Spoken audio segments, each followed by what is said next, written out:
নমস্কার, আমি প্রিয়াঞ্জলি সরকার। আজ আবারও চলে এসেছি নতুন একটি ভিডিও নিয়ে। আজ যে টপিকটি নিয়ে আমরা আলোচনা করব সেটি খুবই একটি বাস্তব এবং আমাদের প্রত্যেকের জীবনে কোনো না কোনো সময় এসছে, সেটা হয়তো সচেতনভাবে বা অসচেতনভাবে হোক। তার নাম হলো ফ্রাস্ট্রেশন, হতাশা। টার্মটা খুব ভারী এবং তার এফেক্টও কিন্তু আমাদের জীবনে বেশ ভারী। আমরা হতাশা কী বা ফ্রাস্ট্রেশন কী, যখন আমরা ইমোশনালি, মেন্টালি অ্যান্ড ফিজিক্যালি খুব টায়ার্ড থাকি না, তো সেটাকেই ফ্রাস্ট্রেশনের স্টেজ বলে, হতাশা বলে। তো আমরা কেন হতাশ হই? প্রত্যেকেই আমরা হতাশ হই। আমরা বড় বেশি আশা করে ফেলি। আমাদের চাহিদার লেভেলটা যখন খুব বেড়ে যায় এবং সেখান থেকে যখন আমরা সফলতা পাই না, তখন সেটাই হতাশা বা ফ্রাস্ট্রেশনে পরিণত হয়। এই হতাশাটা হতে পারে নিজের কাছ থেকে, আমি নিজের কাছ থেকে অনেক বেশি আশা করে ফেলেছি, হতে পারে আমাদের আশপাশে আমার যে মানুষজন রয়েছে তাদের কাছ থেকে হতে পারে।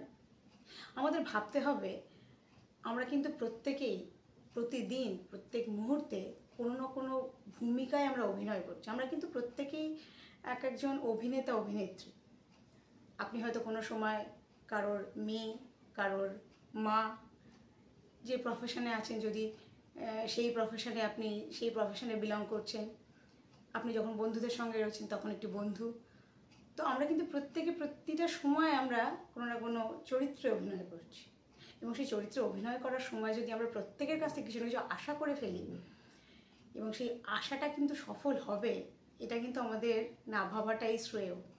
কারণ হাতের 5টা আঙুল তো সমান নয়, সকলেই আপনাকে বুঝবে, সেই আশাটা করাটাই বৃথা। এবং করলেই কিন্তু আপনাকে ওই হতাশা নামক বস্তুটির ফাঁদে পড়তে হবে। এবং এই হতাশায় একবার পড়লে কিন্তু সেখান থেকে বেরোনোটা খুব মুশকিল। এবং সেই পড়লেও সেখান থেকে কিন্তু বেরোতে হবে আপনাকে নিজেই। আপনি হয়তো আমার কথা শুনে একটু মোটিভেটেড হতে পারলেন, কিন্তু সেই ফ্রাস্ট্রেশন লেভেল থেকে বা ফ্রাস্ট্রেশন স্টেজ থেকে আপনাকে নিজেকেই ওভারকাম করতে হবে। কারণ নিজেকে আমরা সব থেকে বেশি ভালো করে চিনি। কীভাবে, কী ওয়েতে আমরা এই হতাশার লেভেল থেকে বেরোতে পারবো, সেটা আমরা অন্য কারোর কাছ থেকে বা অন্য কেউ আমাদের সেখান থেকে বের করতে পারবে না। তো এই হতাশা থেকে বেরোনোর নতুন কোনো উপায় আমার কাছে নেই। আমি আমার জীবন থেকে, আমার অভিজ্ঞতা থেকে যতটুকুনি শিখেছি সেইটুকুনি শুধুমাত্র আপনাদের বলতে পারি। হতাশা বা ফ্রাস্ট্রেশন থেকে বেরোনোর একমাত্র উপায় যদি বলি, সেটা হলো সবসময় নিজেকে ব্যস্ত রাখা। আপনি যে কাজটি করতে ভালোবাসেন, সেটা হতে পারে আপনার হবি, হতে পারে সেটা আপনি যে কাজ করতে আপনি নিজেকে সেই কাজে পারদর্শী বলে মনে করেন, সেই কাজে আপনাকে সবসময় নিজেকে ব্যস্ত রাখতে হবে। যখনই আপনি নিজেকে ব্যস্ত রাখবেন, তখনই এই হতাশা নামক বস্তুটি আপনাকে বিরক্ত করতে পারবে। এবং এই যখনই ও আপনাকে বিরক্ত করবে না, তখনই আপনি সেই কাজে ধীরে ধীরে ধীরে ধীরে একটু একটু হলেও এগিয়ে যান।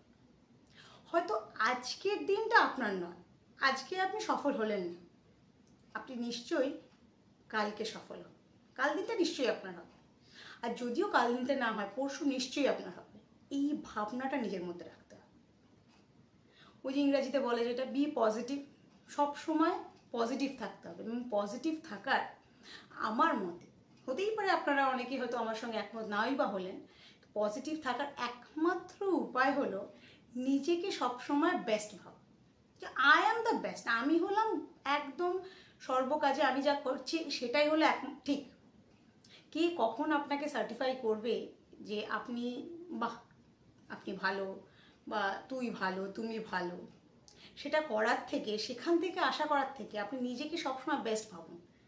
এবং জীবনে যে কাজটি করছেন সেখানে নিজের জীবনের বেস্ট সেরাটি দিন। এবং প্রতিদিন রাতে শোয়ার আগে ভাবুন আপনি সারাদিন কি কাজ করেছেন। সেখানে হয়তো আপনি সফলতা হয়তো কোনোদিন পেলেন না, কারণ সফলতা রোজ আমাদের ভাগ্যে জোটে না। যেটা হতাশায়, যখন সফলতা জোটে না তখনই আমরা হতাশ হয়ে যাই। তো আমার আগামী দিন যাতে আমি আমার কাজগুলো ঠিক করতে পারি এবং আমি নিজেকে যে বেস্ট ভাববো তার দিকে আরেকটা পদক্ষেপ এগোতে পারি, সেটাই হবে আমাদের প্রতিদিনকার লক্ষ্য। এবং এটাই হবে আমাদের হতাশা থেকে বা ফ্রাস্ট্রেশন থেকে বেরোনোর একমাত্র উপায়। তো আজ থেকে প্রতিদিন রাতে শোয়ার সময় নিজের সারা দিনের যে কাজকর্ম সেগুলোকে একবার ভেরিফাই করবেন যে আপনি সেখানে কি পুরো নিজের বেস্টটি দিতে পেরেছেন। যদি দিতে পারেন, হয়তো আপনি সেখানে সফল হলেন না, যদি দিতে পারেন তাহলে কিন্তু আপনি সেখানেই নিজেকে বেস্ট ভাববেন। 100 আউট অফ 100 আপনি সেখানেই পেয়েছেন। কি আপনাকে সার্টিফাই করলো কি না করলো ডাজেন্ট ম্যাটার, সেটা কোনো ব্যাপার নয়। আপনি যদি সারাদিন নিজের কাজগুলোতে আপনি নিজের বেস্ট পারফরমেন্স দিয়ে থাকেন, তাহলে আজ নয় কাল, কাল নয় পরশু নিশ্চয়ই আপনি সফলতা পাবেন। এবং যে মুহূর্তে আপনি সফলতা পাবেন তখনই হতাশা নামক জিনিসটি আপনার কাছে থাকবে না। তো ফ্রাস্ট্রেশনকে কাটানোর একমাত্র উপায় হলো নিজেকে ব্যস্ত রাখা, নিজের যে কাজ করতে ভালো লাগে সেই কাজে নিজেকে একদম মানে ডুবে যাওয়া সেই কাজের মধ্যে, এবং সেই কাজের মধ্যে ডুবে গিয়ে নিজের বেস্ট পারফরমেন্সটি দেওয়ার। আজকে এইটুকুনি, আবার দেখা হবে অন্য কোনো ভিডিওতে নতুন কোনো টপিক নিয়ে। ধন্যবাদ।